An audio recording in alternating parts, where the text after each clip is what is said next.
প্রতিদিনই নতুন মোড় নিচ্ছে মধ্যপ্রাচ্য যুদ্ধ। জর্ডানে মার্কিন ঘাঁটিতে হামলার জবাবে ইরানে পাল্টা বিমান হামলা চালিয়েছে যুক্তরাষ্ট্র। ইরানের কেশমে মার্কিন হামলায় নিহত হয়েছেন একই পরিবারে ৩ জন, বাদ যায়নি ইরাকও।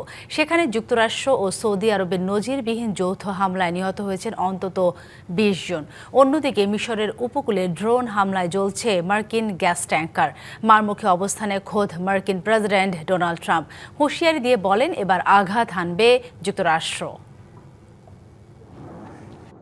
ইরানের মাটিতে আবারও মার্কিন বাহিনীর আঘাত। জর্ডানে হামলার জেরে গুঁড়িয়ে দিচ্ছে একের পর এক ইরানি স্থাপনা।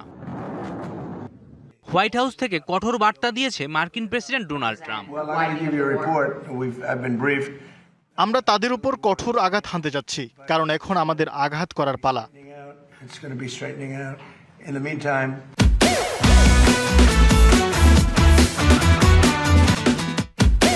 সংঘাতের আগুন শুধু ইরানেই সীমাবদ্ধ নেই। মিশরের দিমিয়েত্তা বন্দরে মার্কিন গ্যাস ট্যাঙ্কারে হয়েছে ভয়াবহ ড্রোন হামলা।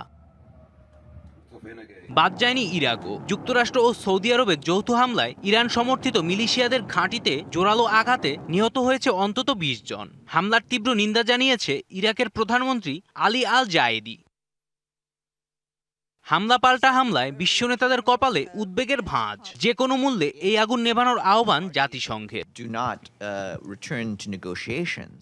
আমরা আর কোনোভাবেই এই সংঘাতের বিস্তার দেখতে চাই না। আরও দেশ এই লড়াইয়ে জড়ালে পরিস্থিতি বেশি ভয়ানক হয়ে উঠবে।